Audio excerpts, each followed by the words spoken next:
آخرت میں نجات ہوگی. دین ہوگا تو یہاں صحیح رہبری ہوگی. حق کیا ہے، باطل کیا ہے، حلال کیا ہے، حرام کیا ہے، ظلم کیا ہے، انصاف کیا ہے، یہ دین بتائے گا. یہ دین بتائے گا کہ انصاف کیا ہے، ظلم کیا ہے، حق کیا ہے، باطل کیا ہے، سچ کیا ہے، جھوٹ کیا ہے. جس طرح روشنی میں ہر چیز کھل جاتی ہے کہ کانٹا پڑا ہے، چابی پڑی ہے زمین پر، ہاں روشنی ہو گئی تو کانٹے سے بچے گا اور چابی اٹھا لے گا، کام کی چیز ہے. تو ایک روشنی ہے، ایک رہبری ہے. اس لیے اس کا سنوارنا ضروری ہے کہ اپنا دین ہمارا سنبھل جائے.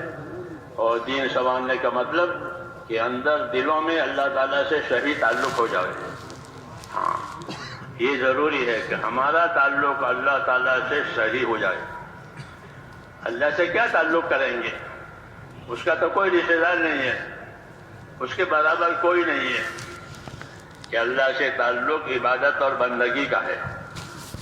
ہاں یہی تعلق اللہ نے ہمارے درمیان میں پھیلایا ہے. تم سب میرے بندے ہو. جنات اور انسان اور ملائکہ یہ سب اللہ کے بندے ہیں. تو بندگی والا تعلق اللہ تعالیٰ نے دیا ہے. اور دین اسی کی رہبری کرے گا کہ اللہ کی بندگی اور اللہ کی عبادت کیسے صحیح ہو جائے، کیسے بندہ بن کر زندگی بنے گزرے. اس کی رہبری دین کرے گا کہ بندہ بن کر زندگی گزارو. کہ بندہ بن کر زندگی گزارنے کا کیا مطلب ہے؟ کہ بندہ بن کر زندگی گزارنے کا مطلب یہ ہے کہ اللہ کے ساتھ ایمان اور اخلاص سے رہو. اللہ سے کیسے رہو گے؟ کہ اللہ کے ساتھ ایمان سے اور اخلاص سے رہیں گے. کہ اللہ پر ہمارا ایمان ہے کہ اللہ ہی وہ ذات ہے جو عبادت کے لائق ہے، اس سے سوا کوئی عبادت کے لائق نہیں. اللہ ہی وہ ذات ہے کہ جو ہر ضرورت کو پوری کرنے والا، ہر نفع نقصان کا وہ مالک ہے. ہاں ہر حال میں وہ اپنی قدرت سے سب کچھ کرنے والا ہے، اس کی قدرت سے سب کچھ ہوگا. اللہ کے ساتھ معاملہ عبدیت کا، احتیاج اور محتاجی کا، ہاں اللہ کے ساتھ کہ ہم اللہ کی طرف محتاج ہیں اور ہم اللہ کے بندے ہیں. یہ تعلق پیدا کرنا ہے. جتنا اللہ کی طرف اپنی احتیاج بڑھے گی اتنی وہاں سے مدد آئے گی. جتنی احتیاج بڑھے گی، اپنی حاجتیں اللہ کو بتائیں گے تو اتنی مدد ہوگی. یہاں اللہ کو یہ پسند ہے کہ بندے اس کے سامنے اپنی حاجتیں پیش کریں، اس سے مانگیں، اس سے امیدوار رہیں، اس کے ساتھ اچھا گمان کریں، اس سے نا امید نہ ہوئیں. یہ سب ہدایتیں اللہ تبارک و تعالیٰ سے ہم کو دی گئی تاکہ ہمارا تعلق اللہ تعالیٰ سے صحیح ہو جائے. اور اللہ نے ایک بڑی بات ہم کو یہ سنائی کہ میں بندے کے ساتھ وہ معاملہ کروں گا جیسا وہ میرے ساتھ گمان کرے گا. تو کتنا آسان ہو گیا. ہاں اللہ کی تو شانیں ہیں، ان شانوں پر کون عبور کرے گا؟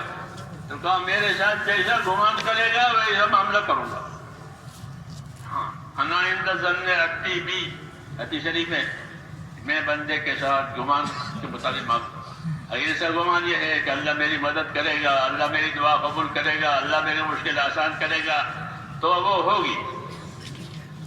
اور یہ کہ اللہ ہم تو بندے ہیں، گنہگار ہیں، ہماری کون سنے گا؟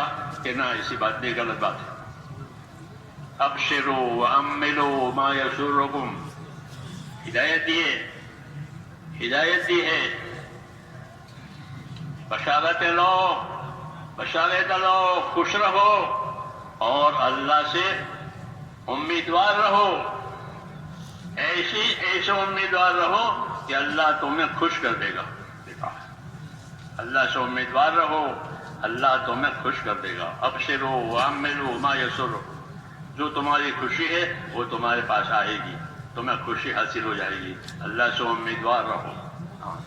کوئی دوسرا نہیں ہے جو امیدیں پوری کرے. ہاں اللہ کی وہ ذات ہے جو امیدیں پیدا بھی کرتی ہے دلوں میں اور امیدیں پوری بھی کرتی ہے. اس لیے تعلیم دی ہے کہ اپنا اللہ کے ساتھ تعلق صحیح کرو، یقین کا، خوف کا، اچھے گمان کا اور اطاعت کا. یہ اس کے عوامل ہیں اللہ سے صحیح تعلق ہے کہ اللہ تعالیٰ کا خوف بھی ہو، اللہ تعالیٰ کا خوف ہو، کہ اللہ تعالیٰ کا خوف کہ اس میں بڑی خیر ہے. جو اللہ سے ڈرے گا وہ اللہ کی طرف چلے گا. یہ ہے اللہ کے خوف کی تاثیر الگ ہے. دنیا میں کسی مخلوق سے خوف ہو تو آدمی اس سے بھاگتا ہے، دور رہتا ہے. کہ شیر کا خوف ہے کہ سانپ کا خوف ہے تو اس سے دور ہو جائے گا، آدمی اپنے آپ کو بچائے گا. اور اللہ کا خوف کہ اللہ کے خوف میں یہ تاثیر ہے کہ جس کو اللہ کا خوف ہوگا وہ اللہ کی طرف جائے گا. کیوں کہ خوف کی چیزوں سے بچانے والا بھی وہی ہے اور نفع کی چیزیں دینے والا بھی وہی ہے، اور کوئی ہے نہیں. کہا جاوے حضور صلی اللہ علیہ وسلم کے بارے میں سنتے ہیں کہ ہوا میں تیزی آ جاتی تھی وغیرہ کوئی حالات ہوتے تو آپ فوراً اللہ کی طرف متوجہ ہو جاتے تھے، نماز میں مشغول ہو جاتے تھے، کیونکہ یہ سب چیزیں اللہ کی طرف سے آ رہی ہے، کسی اور طرف سے نہیں آ رہی ہے. اس لیے خوف کا پیدا ہونا، خوف کا بڑھنا، یہ تو ایمان کے بڑھنے کی نشانی ہے. جب یہ خوف پیدا ہوگا تو اللہ کی طرف رجوع زیادہ ہوگا. خوف کی وجہ سے من خاف ادلج ومن ادلج بلغ المنزل، حدیث شریف میں کہ جو ڈرا وہ تو جلدی چلا. یہ ایک طبیعت انسانی بتائی ہے کہ کسی سے کا ڈر ہوتا ہے اس کے فوت ہونے کا تو آدمی جلدی جاتا ہے، بس نکل جائے گی، گاڑی نکل جائے گی، دواخانہ بند ہو جائے گا وغیرہ وغیرہ ہوتا ہے نا، تو آدمی جلدی جاتا ہے. خوف کی کیفیت اللہ نے پیدا کی ہے اس لیے کہ مقصد کی طرف جلدی کریں. حکمتیں ہیں اللہ تعالیٰ کی، حکمتیں ہیں اللہ تعالیٰ کی کہ بندوں کے لیے خوف کو پیدا کیا کہ خوف ان کو مقصد کی طرف مددگار بنتا ہے. یہاں جو لاپرواہ ہوتا ہے، بے خوف ہوتا ہے، وہ محروم رہتا ہے. تو خوف میں حکمت ہے. خوف پاگل کرنے کے لیے نہیں ہے کہ ڈرتے ڈرتے پاگل ہو گیا، عقل کھوئی کہ نہ، وہ خوف نہیں، بلکہ وہ خوف ہے کہ جو اللہ کے تعلقات کو صحیح کراوے، اللہ کے حقوق کی سمجھ دے. یہ تو اس لیے حضور صلی اللہ علیہ وسلم اللہ تعالیٰ سے خوف مانگتے تھے. وہ تو حضور صلی اللہ علیہ وسلم کے زندگی میں تو تھا ہی خوف، ہم کو سکھانے کے لیے کہ تم بھی اللہ تعالیٰ کا خوف مانگو. ورنہ آپ صلی اللہ علیہ وسلم سب سے زیادہ اللہ سے ڈرنے والے تھے. یہ آپ نے اپنے بارے میں خود بتایا ہے، انی لاخشاکم واتقاکم للہ، کہ میں تم میں سب سے زیادہ اللہ سے ڈرنے والا ہوں اور میں تم میں سب سے زیادہ اس کی ناراضگی سے بچنے والا ہوں. یہ تعارف کرایا ہے اور اس میں دعوت ہے. یہ تعریف نہیں ہے بلکہ تعارف کرایا ہے اپنی حیثیت کا، اپنے منصب کا، کہ میں تم میں سب سے زیادہ اللہ سے ڈرنے والا ہوں اور میں تم میں سب سے زیادہ اس کی ناراضگی سے بچنے والا ہوں. انی لاخشاکم واتقاکم للہ. یہ ہم کو تعلیم دی ہے کہ اللہ کے ساتھ تمہارا معاملہ کیسے ہوگا. یا ہماری شریعت میں اللہ سے نڈر ہو جانا کفر ہے. اللہ سے نڈر ہو گیا کہ یہ کفر ہے. ایمان کا تقاضا ہے کہ اللہ سے ڈرے، اور اللہ سے ڈرنے کا مطلب یہ ہوتا ہے کہ اللہ کی نافرمانی سے اپنے آپ کو بچاوے اور اللہ کی طرف سے جن چیزوں کا مطالبہ ہے وہ مطالبہ پورا کرے. یہ ڈرنے کا مطلب ہے. تو اس لیے حضور صلی اللہ سے ڈر مانگتے تھے کہ اللہ مجھ کو اپنا ڈر دے. یہ ہم کو تعلیم دی ہے کہ مجھ کو اپنا ڈر دے. کہ کتنا ڈر، بعض مرتبہ ڈر اتنا ہوتا ہے کہ آدمی پاگل ہو جائے، اس کے حواس باختہ ہو گئے، ڈر گیا. کہ اتنا ڈر نہیں. ہر چیز کی مقدار، ہر چیز کی ترتیب بتانا نبی کے ذمہ ہوتا ہے. حضرت فرماتے تھے نبی نیت بھی بتائے گا، عمل بھی بتائے گا، ترتیب بھی بتائے گا، تاکہ کام پورا ہو جائے. نبی کے ذمہ ہے کہ نیت بتاوے، عمل بتاوے، ترتیب بتاوے، تاکہ مقصد پورا ہو جائے. کہ کس نیت سے کرو گے اور کیا کرو گے اور کس طرح کرو گے. تو نیت، عمل، ترتیب یہ تعلیم ہوتی ہے پیغمبر کی، تاکہ زندگی کا رخ اللہ کی طرف صحیح ہو جائے. کیونکہ دین جو ہے میرے بھائیوں، بقول مولانا الیاس صاحب رحمۃ اللہ علیہ کہ دین یہ اعمال کے مجموعے کا نام ہے. دین دال یا نون 3 حرف ہے، اور اس کا اطلاق، اس کا مطلب کیا ہوتا ہے کہ دین، تو فرماتے تھے کہ دین وہ اعمال کے مجموعے کا نام ہے. جیسے گلدستہ ہوتا ہے نا پھولوں کا مجموعہ، ایسے دین، کہ دین اعمال کے مجموعے کا نام ہے، کہ دین میں بہت سے اعمال ہیں.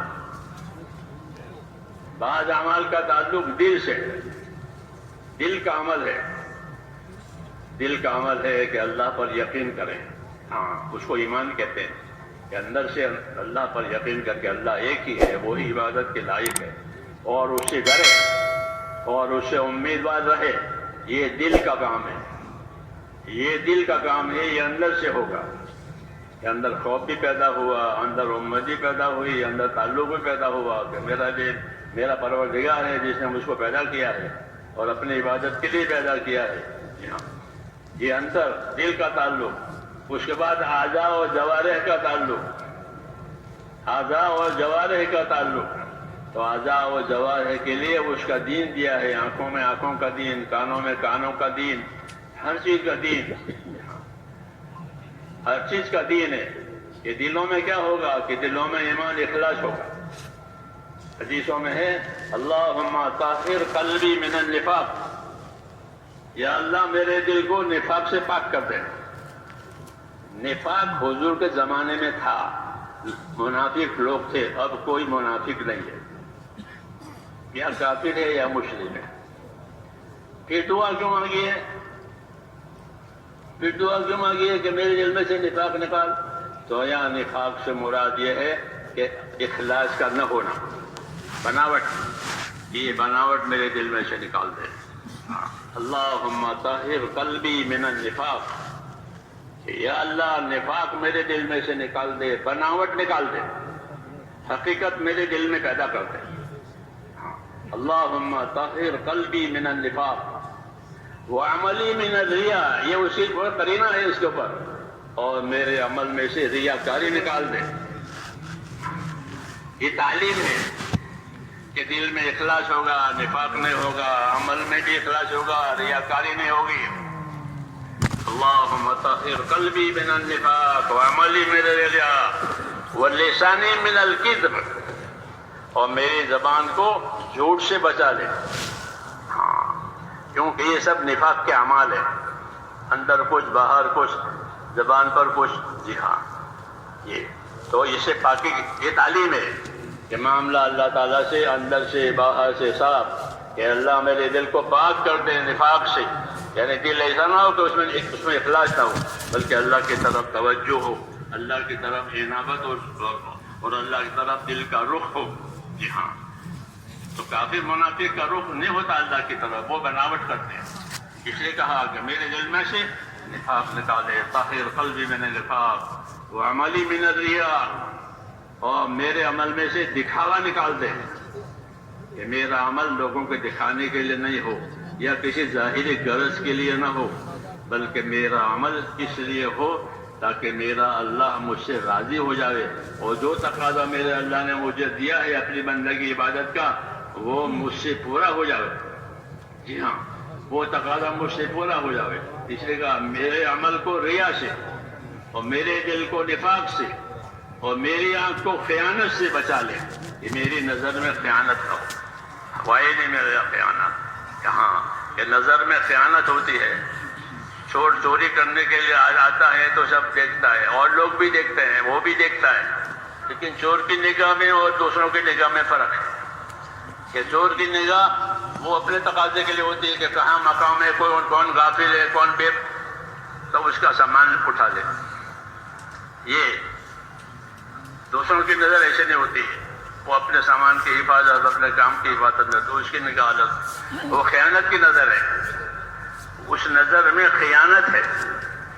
تو اس لیے کہا کہ میرے دل کو نفاق سے پاک کر دے، اخلاص سے بھر دے، اور میرے عمل کو ریا سے پاک کر دے، اس میں للہیت پیدا کر، کہ میری حرکت جو ہے وہ تیری رضا حاصل کرنے کے لیے ہو. عمل حرکت کا نام ہے، تو میری حرکت کہ وہ تیری رضا حاصل کرنے کے لیے ہو، ہاں، اور اس میں کوئی دغا نہ ہو، اس لیے کہا میری آنکھ کو بھی خیانت سے بچا لے، دغا سے بچا لے۔ تو زندگی کی صفائی کی یہ شکلیں بتائیے کہ ہماری زندگی میں نفاق نہیں ہوگا، ریاکاری نہیں ہوگی، خیانتیں نہیں ہوگی، تو کیا ہوگا کہ اخلاص ہوگا۔ اللہ کو راضی کرنے کے لیے دل دیا ہے، اور پھر دل کے بعد بدن کے اعضاء ہیں، تو بدن کے اعضاء کو اللہ تعالیٰ نے عمل کے لیے پیدا کیا ہے۔ بدن کے اعضاء سے عمل ظاہر ہوگا، ہاں، اچھا یا برا۔ یہ بدن کے اعضاء قیامت میں جو جو عمل ان سے ہوئے ہیں ان کی گواہی دیں گے۔ آنکھیں گواہی دے گی آنکھیں گناہوں کی، ہاتھ پاؤں گواہی دیں گے اپنے اپنے گناہوں کی، یہ خود بولیں گے۔ یہ فضائل کی کتابوں میں حضرت نے بہت تفصیل سے لکھا ہے۔ تو بدن کے اعضاء عمل کے لیے ہے، بدن کے اعضاء عمل کے لیے ہے، تو وہ عمل قائم ہو جانے جو مطلوب ہے، اس کے خلاف کوئی عمل نہ ہو۔ یہ تعلیم بھی ہے کہ دلوں میں یقین آوے، اللہ کی طرف رجوع آوے، اخلاص آوے، اور اعضاء میں اتباع آوے، اعضاء میں اتباع آوے۔ کسی کی اتباع؟ کہ حق کی اتباع، سنت کی اتباع، ہاں، اعضاء سے، ہاں۔ اس طرح اپنی زندگی کو سنوارنے کے لیے یہ راستہ بتایا، اور دعا مانگی کہ اللہ میری زندگی سنوار دے، اللہم اصلح لی دینی۔